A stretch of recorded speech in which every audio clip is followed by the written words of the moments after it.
Polda Metro Jaya, saudara, menetapkan Cho Yonggi atau Kevin, mahasiswa jurusan Filsafat Universitas Indonesia sebagai salah satu dari 14 tersangka kericuhan di aksi May Day awal Mei lalu. Polisi telah memeriksa 7 orang tersangka yang salah satunya adalah Kevin Selasa kemarin. Polda Metro Jaya bilang Cho Yonggi bersama 3 orang lainnya adalah tim medis dan paralegal. Keempatnya ditangkap karena tidak segera membubarkan diri meski telah diperintahkan oleh petugas sebanyak 3 kali. Hingga kini polisi melakukan pemeriksaan terhadap 7 tersangka termasuk Cho Yonggi. Sedangkan untuk pemeriksaan 7 tersangka lainnya yang tidak hadir akan dilakukan penjadwalan ulang. 7 orang tersangka yang dipanggil itu sudah hadir. Saat ini proses pemeriksaan tersangka masih berlangsung. Di antaranya saudara CY alias K, kemudian yang kedua GSI yang diamankan, 10 diantaranya itu adalah pengunjuk rasa. Tim paralegal dan medis ini diduga melakukan tindak pidana tidak menuruti perintah atau dengan sengaja tidak segera pergi setelah diperintah 3 kali oleh atau atas nama penguasa yang berwenang sebagaimana diatur di pasal 216 dan 218 KUHP. Sementara Cho Yonggi alias Kevin membeberkan kronologi yang dirasakannya ketika berada di lokasi pada 1 Mei lalu. Ia mengaku berada di lokasi bukan sebagai peserta aksi, tapi sebagai anggota tim medis yang hendak memberikan pertolongan kepada peserta demo yang terluka kala itu. Kevin bilang saat hendak pulang ia mendengar teriakan dari warga yang minta bantuan. Namun ketika sedang mengobati warga, ia mendengar teriakan provokatif yang menuduhnya sebagai pelaku pelemparan. Kami nyebrang, kami lihat ada mungkin 4 atau 5 orang udah jongkok, ada yang berdarah, ada yang bibirnya sobek. Terus kami tawarkan gitu, ini butuh bantuan medis nggak, ini mereka ada pendarahan macam-macam itu. Terus salah satu orang itu teriak, kamu ngapain di sini? Terus dia dorong, jatuh. Terus melihat ada GoPro dan ada suara yang provokasi. Ini yang tadi lempar-lempar, masih badannya tuh ditarik, dipukul, macam-macam. Aku juga tuh coba nutupin tuh malah makin dipukulin gitu. Kita dipisahin, kita makin dipukulin. Setelah itu udah mungkin sekitar 3-5 menit mobil tahanannya datang, diangkat paksa, dimasukin mobil tahanan sampai sini sore, sekitar jam 6 sore. Saat mendampingi mahasiswanya, Ketua Program Studi Ilmu Filsafat FIB-UI, Ika Putri Widiantini menyampaikan keprihatinan mendalam atas tragedi yang menimpa mahasiswanya.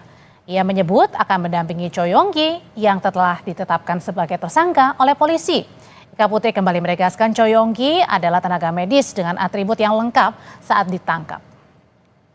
Dan juga yang beberapa yang diperiksa pada hari ini. Yang kami sesalkan, Yonggi pada saat kejadian sedang bertugas sebagai tim medis lengkap dengan atribut dan perlengkapan medis, tapi tetap mengalami kekerasan fisik dan ditangkap. Penangkapan terhadap peserta aksi tersebut, terutama dengan kekerasan, menimbulkan pertanyaan serius dari kami mengenai penghormatan terhadap prinsip-prinsip perlindungan sipil, termasuk perlindungan terhadap petugas medis dalam situasi aksi damai. Namun demikian, kami berharap dengan fakta-fakta yang kami sampaikan ini, pihak Polda Metro Jaya dapat meninjau kembali penanganan kasus ini secara objektif dan berkeadilan dengan mempertimbangkan posisi mahasiswa kami serta integritas tugas kemanusiaan yang ia emban. Untuk membahas lebih lengkap, saat ini kita sudah bergabung dengan Yusuf Warshim, anggota Kompolnas, dan ada Taufik Basari selaku dosen tidak tetap UI yang juga merupakan anggota Komisi 3 DPR RI, fraksi Partai Nasdem. Mas Taufik, Mas Yusuf, selamat malam. Selamat malam. Saya klarifikasi, saya sudah tidak lagi menjadi anggota DPR saat ini. Oke, ya, baik. Nanti kami akan memperbaiki. Saya mau ke Mas Yusuf dulu. Mas Yusuf, Anda sebagai anggota Kompolnas, dengan penetapan Cho Yonggi sebagai tersangka yang merupakan tenaga medis, ini sudah tepatkah? Baik, jadi kami sejak ada informasi penahanan 14 mahasiswa yang itu ada kegiatan UNRAS di depan gedung DPR 1 Mei, itu kami melakukan monitor. Pada waktu itu sudah ada yang ditetapkan tersangka sekitar tanggal 13 Mei, 5 orang ya, yang itu belum menyentuh yang pada saat ini kita sorot, ya, mahasiswa UIN belum ke sana. Nah, jadi begini, ini perlu dikonfirmasi dulu dari pihak Polda Metro Jaya, harus transparan.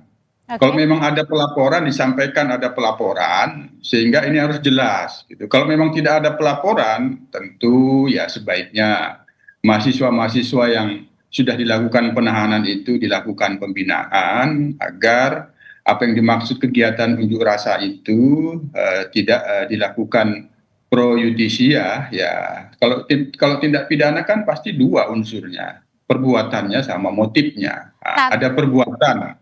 Apakah ada motif? Ya. Ya, tapi kemudian kan khusus spesial dari Choi Yong-gi ini kan merupakan tenaga medis. Apakah tepat atau tidak pada saat tadi Kabid Humas mengatakan kan sudah mengaku memang tenaga medis, tapi kemudian 3 kali tidak mau mengindahkan ya dari imbauan polisi. Nah, apakah penetapan tersangka ini sudah tepat kepada seorang tenaga medis? Ya itu tadi, apakah ada perbuatannya yang dimaksudkan, yang dituduhkan, yang disangkakan itu terkait dengan awal ada laporan polisi, ada aduan polisi atau tidak. Kalau hanya sekedar tidak mentaati perintah penguasa ya itu sangat sederhana sebenarnya. Artinya saya sebagai anggota Kompolnas sebenarnya menaruh perhatian serius terkait dengan penanganan unjuk rasa oleh kepolisian. Nah, maka kegiatan unjuk rasa itu apakah memang benar unjuk rasa, kan sebenarnya motif untuk melakukan perusakan dan sebagainya sebenarnya itu tidak ada di dalam perencanaan kegiatan unjuk rasa. Oleh karena itu untuk menetapkan proses penyidikan yang kemudian ditetapkan sebagai tersangka, kami sendiri telah menyampaikan saran-saran kepada pengawas internal Polda Metro Jaya agar berhati-hati dan cermat ya.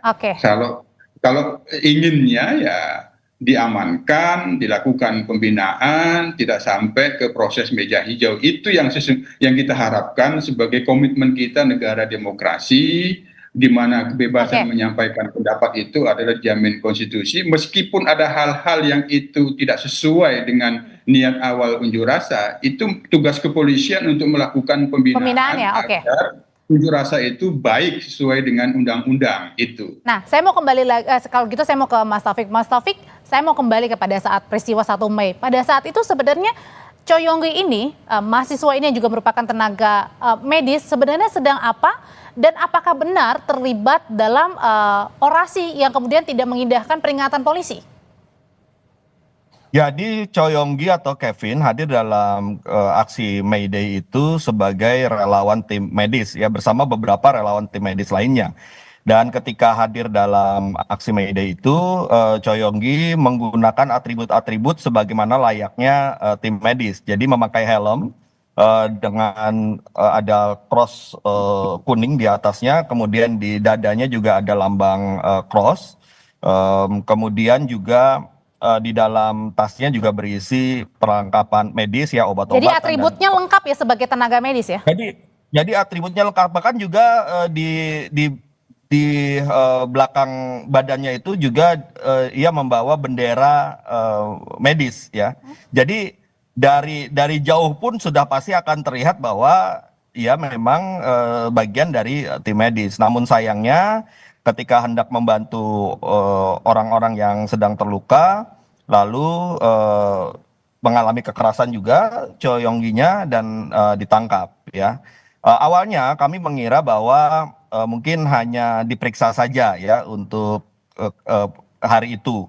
Tapi beberapa kemudian kami cukup terkejut meskipun fakta-fakta sudah disampaikan bahwa yang bersangkutan adalah tim medis, tapi malah dinaikkan statusnya menjadi tersangka. Nah, inilah yang kami sayangkan sebenarnya. Oke, Mas Yusuf kembali lagi tadi pada saat terkejut begitu sudah dijelaskan dan polisi juga sudah mengetahui sebagai tenaga medis, tapi yang dipertanyakan adalah kenapa masih ditetapkan sebagai tersangka, Mas Yusuf, di sini. Kalau kayak gini, apakah Kompolnas juga akan memeriksa atau memanggil begitu dari pihak Polda Metro Jaya untuk meminta keterangan lebih lengkap? Ya, kalau mekanisme Kompolnas ini kan sebagai pengawas eksternal yang kita miliki itu, kita meminta penjelasan, meminta klarifikasi. Hasil klarifikasinya itu akan kita dalami apakah penyidikan yang dilakukan terhadap kegiatan unjuk rasa yang itu semula ada 14 mahasiswa yang ditahan itu sudah tepat sesuai dengan SOP itu dulu yang pertama. Yang kedua, dari sisi material apakah memang sudah tepat penetapan tersangkanya, itu yang akan kita dalami. Untuk ini sejauh ini memang kita belum mendapatkan penjelasan secara lengkap. Hanya sekali lagi pada tanggal 13 Mei kami berkomunikasi dengan pengawas internal yang pada waktu itu sudah ada penetapan tersangkanya itu 5, ya kita berharap bahwa proses terhadap kegiatan-kegiatan unjuk rasa yang itu di dalamnya memang tidak bisa ditepis, ada dugaan anarkisme, dugaan perusakan fasilitas, ya tentu itu prosesnya ya dilakukan pengamanan. Nah, ketika misalnya memang ada fakta-fakta dipersangkakan ada dugaan tidak pidana di situ, ya kita berharap ya proses restoratif justice itu bisa dikedepankan, karena bagaimanapun tugas kepolisian ini cukup besar tanggung jawabnya di dalam pengamanan kegiatan unjuk rasa, sehingga ke depan kegiatan-kegiatan unjuk rasa itu dipastikan berjalan damai sesuai dengan undang-undang. Yang ini tanggung jawab kepolisian untuk membina itu yang kalau kita harapkan sesungguhnya. Oke, Mas Taufik, kembali lagi tadi pada saat usulan dari Mas Yusuf ada restoratif justice. Nah, sebenarnya masalahnya kepada restoratif justice atau kepada penetapan Choi Yong-ginya sebagai tersangka yang dipertanyakan? Jadi begini, awalnya waktu pemeriksaan di dalam penyelidikan, salah satu pasal yang digunakan itu adalah pasal 160. Ya, selain juga pasal 212, pasal 216, pasal 218. Pasal 160 adalah pasal pengerusakan, itu waktu penyelidikan. Tapi sepertinya dari 14 orang tersangka yang kemudian menjadi tersangka ini, tidak ada hal-hal yang kemudian bisa mengarah pada pengerusakan. Nah, oleh karena itulah maka yang ditetapkan tersangka ini hanya dikenakan sangkaan pasal 216 dan 218 KUHP, yaitu tidak mengikuti perintah untuk membubarkan diri ketika aksi sedang berlangsung. Artinya tidak ada isu soal pengerusakan di sini yang dituduhkan kepada artinya 14. Salah alamat, Mas Taufik. Nah, ya itu nggak tahu, itu harus ditanyakan nanti ke pihak kepolisian. Tapi itu poin poin-pertamanya di situ supaya menjadi clear. Nah, yang kedua, kami juga tidak ingin memisahkan Choi Yong-gi dengan teman-teman 13 lainnya. Kenapa? Karena begini, di setiap kelas-kelas kita di filsafat UI, kita selalu mengajarkan dua hal. Yang pertama adalah berpikir secara kritis. Yang kedua adalah soal nilai-nilai. Baik itu nilai kemanusiaan, nilai demokrasi, ya, maupun juga nilai etika. Nah, apa yang dilakukan oleh Choi Yong-gi dalam aksi May Day, entah itu apakah dia sebagai tim medis ataupun dia sedang Mas, anggaplah dia juga bagian dari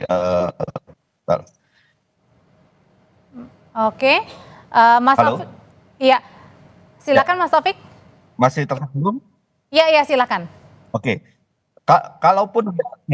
Kalaupun dia juga menjadi, anggaplah juga peserta seperti beberapa kawan lainnya di dalam 14 tersangka ini, maka mereka itu juga sedang menggunakan hak konstitusionalnya untuk menyampaikan pendapat. Nah, artinya, ya karena nilai-nilai inilah yang sedang dijalankan oleh Choi Yong-gi dan kawan-kawan, maka kami dari kampus tentu mendukung ya mahasiswa kami yang sedang menjalankan nilai-nilai yang selalu kami ajarkan di dalam proses belajar mengajar di kampus di jurusan filsafat ini. Nah, oleh karena itu maka ya kita berharap juga pihak kepolisian tentunya juga melihat konteks ini. Yang pertama adalah mempelajari fakta yang ada sehingga dapat mempertimbangkan kembali apakah tepat penggunaan tersangka kepada Choi Yong-gi dan juga kepada yang lainnya, juga dalam konteks kita ingin membangun negara yang demokratis yang menghormati hak konstitusional warga negaranya. Oke, kalau gitu pertanyaan yang sama, Mas Yusuf, ini kemudian yang dilihat juga bisa jadi jangan-jangan salah alamat nggak dengan penerapan pasal yang diterapkan kepada Choi Yong-gi? Itu tadi, semula kegiatan unjuk rasa itu kan tidak berdiri sendiri masing-masing.